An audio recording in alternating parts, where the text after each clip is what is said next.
Qu'est-ce qu'on peut retenir en ce 4e dimanche de l'Avent? Je vais vous faire entrer dans une danse liturgique ensemble avec moi entre deux textes, la première lecture et l'Évangile. Et ensemble, nous sortirons par la deuxième lecture, sans oublier le psaume du jour. Pour que cette joie l'égale humanité que le Seigneur veut encore renouveler en chacun de nous soit réellement concrète. Je parlerai ainsi. Qu'est-ce qu'on peut retenir aujourd'hui? La sagacité liturgique nous place devant deux personnes justes. Deux personnes qui ont la crainte de Dieu. Deux personnes qui expérimentent, je dirais, la bonté de Dieu.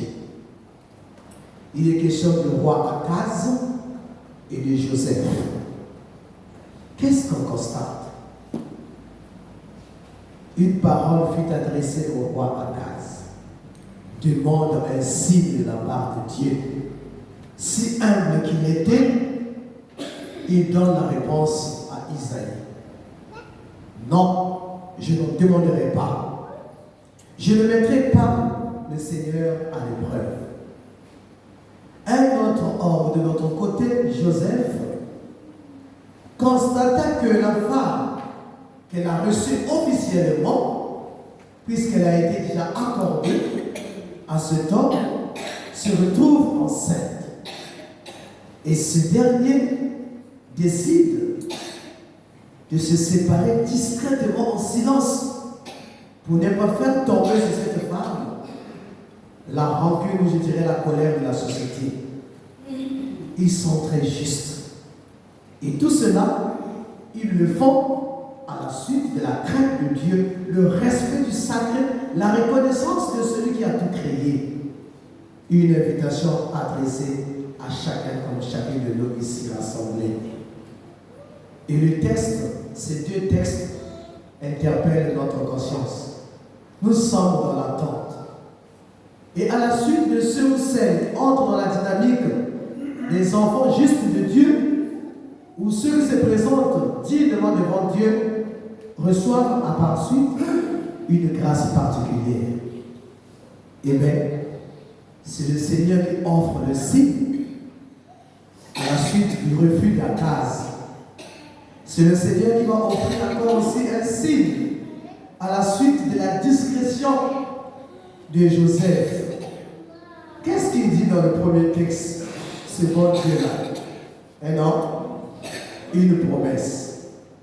Une jeune, une vierge sera enceinte. Tiens, et qu'est-ce qui se passe dans l'évangile? Non. Prends cette femme, et en elle se trouve celui qui va sauver l'univers. Je parlerai ainsi. Le roi du roi. Je viens de te léguer un don précieux. Et c'est à toi, Joseph, l'homme juste, d'y veiller. Je viens de te confier une grande promesse.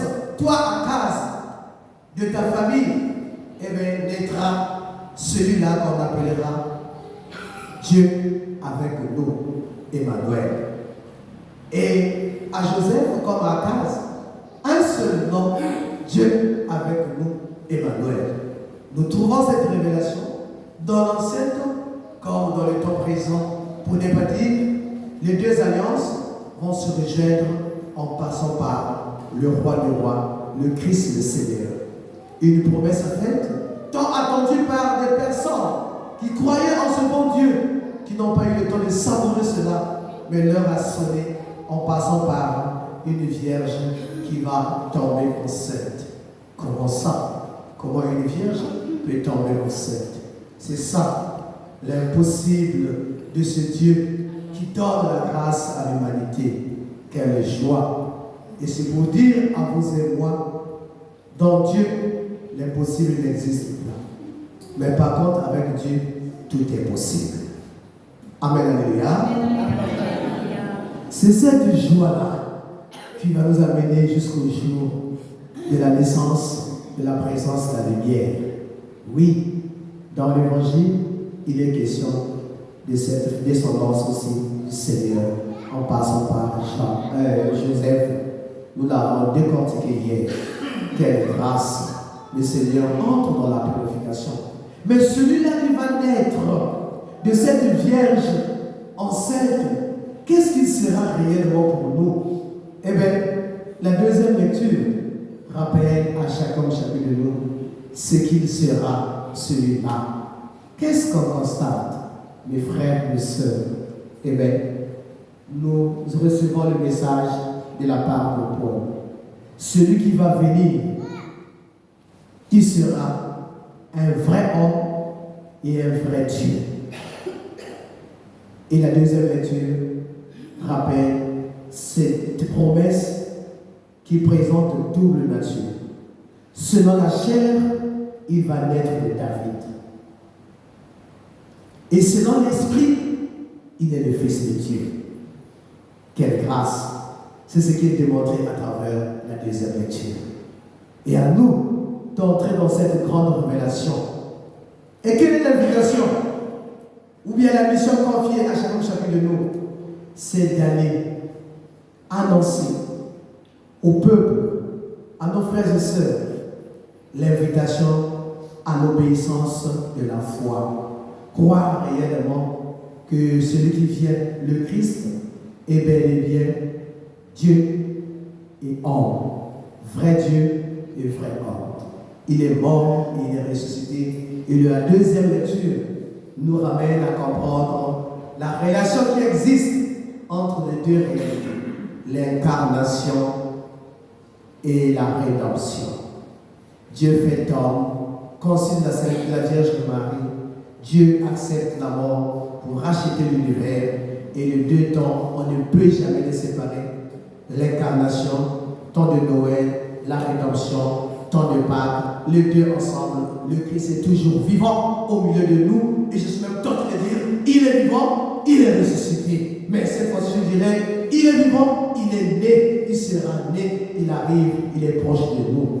Donc, mes frères, prions les uns les autres et demandons la grâce que le psaume du jour nous offre.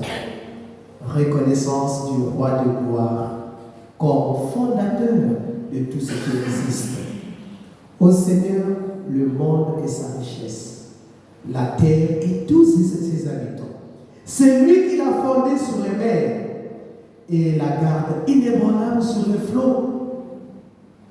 Qui peut garder la mandat du Seigneur? C'est démontrer ce seulement l'homme au cœur pur, aux mains innocentes. Est-ce que toi comme moi, nous avons un cœur pur? Est-ce que réellement nos mains sont innocentes?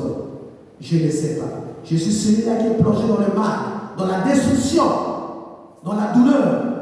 Mais que cette écarissée nous aide à nous purifier. Et à ce moment-là, nous allons chercher Dieu à temps et à contre-temps. Quelle joie pour nous ce matin d'entrer dans cette grâce de ceux-là qui vont chercher Dieu parce que nous avons pris conscience que celui qui est vrai, qui vient, il est vrai Dieu, il est vrai homme.